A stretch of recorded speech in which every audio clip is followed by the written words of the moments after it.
ओम साईं राम।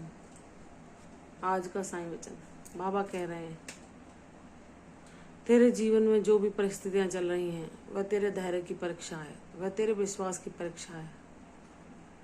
मैं मानता हूँ कि तुझे समस्याओं का सामना करते हुए काफ़ी लंबा समय बीत चुका है, लेकिन मेरे बच्चे, हमें कब किस जन्म का प्रारब्ध कब तक भुगतना पड़ेगी यह सिर्फ ईश्वर को पता है।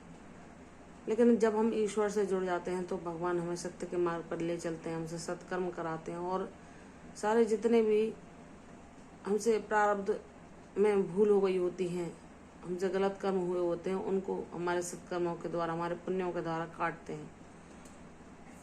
और जब हमारे पास भगवान का इतना आशीर्वाद उस सत्य मार्ग पर चलते हुए संचय हो जाता है, तब प्रभु हमें वह आशीर्वाद प्रदान करते हैं, हमारे जीवन से सारे कष्टों का, सारे अभावों का नाश कर देते हैं। तो मेरे बच्चे, तुम्हें तो मैंने थाम रखा है। तुम बहुत भाग्यशाली हो जो तुम्हें ईश्वर का साथ मिला है, नहीं तो बहुत सारे बच्चे जो स्वार्थ बस धन जोड़ने में ही लगे रहते हैं या ईश्वर को जान ही नहीं पाते, संसार को ही सच समझते हैं, मोह माया में उलझे रहते हैं।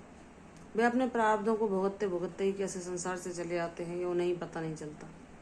और वे ये पूछते हैं कि हमने ऐसा क्या किया था। लेकिन मेरे बच्चे, पिछले जन्म में किसने क्या किया है या पुराने जन्म में हमने क्या पाप कर्म किए हैं या पुण्य, ये ईश्वर को पता होता है, अन्य किसी को नहीं। लेकिन जैसे हमने जो कर्म किया है उसका परिणाम हमें भुगतना पड़ता है, वैसे ही जब हम जीवन में कुछ बुरी परिस्थितियों और समस्याओं का सामना करते हैं तो जो अज्ञानी लोग हैं वह तो ईश्वर को उसके लिए उत्तरदायी ठहरा देते हैं कि हम तो ईश्वर को भज रहे हैं, तो फिर भी क्या कहते हैं, हमारे जीवन में इतनी समस्याएं क्यों।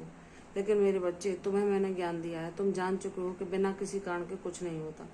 तुम्हारे जीवन में समस्याएं आई हैं, भले ही वह तुम्हारे किसी प्रारब्ध के कारण क्यों ना हो, लेकिन वह तुम्हें कुछ सिखाने आई हैं, तुम्हें अनुभव देने आई हैं कि तुम इनसे डरो नहीं, घबराओ नहीं। लोग तुम्हें कितना भी तोड़ने का, झुकाने का, गिराने का प्रयास करें, तुम्हारी हिम्मत को तोड़ना चाहें तो तुम अपने बाबा का नाम जपते चलो। तुम शांतिपूर्वक उनकी कई बातों को हृदय से न लगाओ और उन्हें माफ़ करते चलो। यह जान जाओ कि मैंने कुछ कभी इनके साथ गलत किया हुआ, उसके बदले यह मुझे ये दे रहे हैं, या ये क्यों दे रहे हैं, इनका कर्म है, बाबा जाने। मुझे इनसे कोई लेना देना नहीं। मुझे मेरे बाबा ने अच्छे कर्म करना सिखाया है, सब पर दया करना सिखाया है, सबकी सेवा करना सिखाया है, सबको सद्भाव प्रदान करना सिखाया। तो मैं तो इनके लिए भी ईश्वर से सद्बुद्धि ही मांगूंगा कि हे प्रभु, इनको भी सही मार्ग पर लाना, इनको भी ज्ञान देना कि ये किसी का अहित ना करें, क्योंकि हम अपने जीवन में जो करते हैं वही हम पाते हैं। जैसी फसल हम बोते हैं वैसी ही हमको मिलती है। लेकिन अज्ञान के कारण ये मनुष्य नहीं समझ पाता कि हम अगर बुरे कर्म करेंगे तो उसका नतीजा बुरा ही होगा। वह सोचता है ईर्ष्यावश और द्वेषवश के अगर हम दूसरों को कष्ट पहुँचाएं तो उससे हमें सुकून मिलेगा, लेकिन यह कभी नहीं होता। अगर तुम जो दूसरे को दोगे वही तुम्हें वापस मिलेगा और कई गुना बढ़कर मिलेगा। इसलिए मेरे बच्चे, तुम ज्ञानवान बन चुके हो। ऐसे लोग जो तुम्हारे मार्ग को अवरोध करना चाहते हैं, तुम्हें कष्ट देकर तुम्हारे दिल को दुखी करना चाहते हैं, तुम्हें तुम्हारी भक्ति में अपमानित करते हैं या तुम्हारे अवगुण गिनाते हैं या तुम्हारी निंदा करते हैं, तो जाने दो, या उनका कर्म। बाबा से कह दो, हे साईनाथ, इनको भी सद्बुद्धि देना, इनको भी सद्मार्ग पर लाना, इनको भी ज्ञान कराना कि ये जो कर रहे हैं ये अपनी पूंजी जोड़ रहे हैं। जैसी जिसके पास पूंजी संचय होगी उसको उसी के अनुसार फल मिलेगा। लेकिन मेरे बच्चे, तुम ये जान चुके हो, इसलिए तुम शांति धारण करो। बाबा तुम्हारे हित में सब कुछ कर देंगे। तुम्हारा जीवन दूसरों के लिए भी प्रेरणादायक बनेगा। इसलिए मेरे बच्चे, हिम्मत ना हारना, क्योंकि भक्ति की परीक्षा इतनी आसान नहीं होती, उसे कई कठिन परीक्षाओं के बाद पाया जाता है।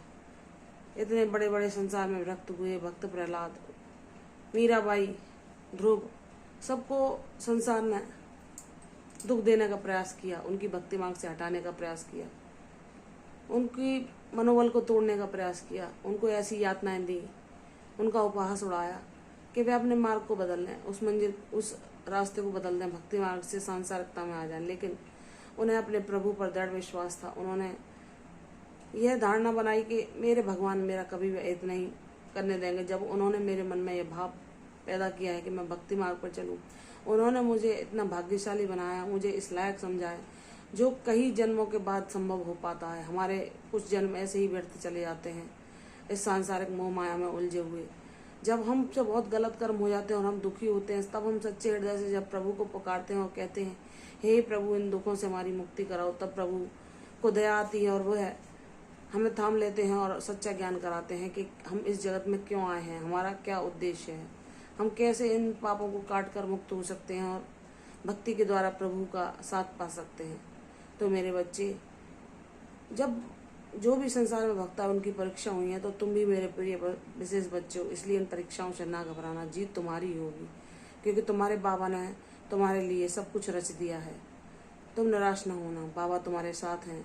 जब उन्होंने किसी भी बीमारी, परेशानी, तकलीफ में तुम्हें अकेला ना छोड़ा, तुमने जब उनका साथ मांगा, तुमने उनका सानिध्य पाया। तुम स्वयं इस बात का अनुभव बहुत बार कर चुके हो।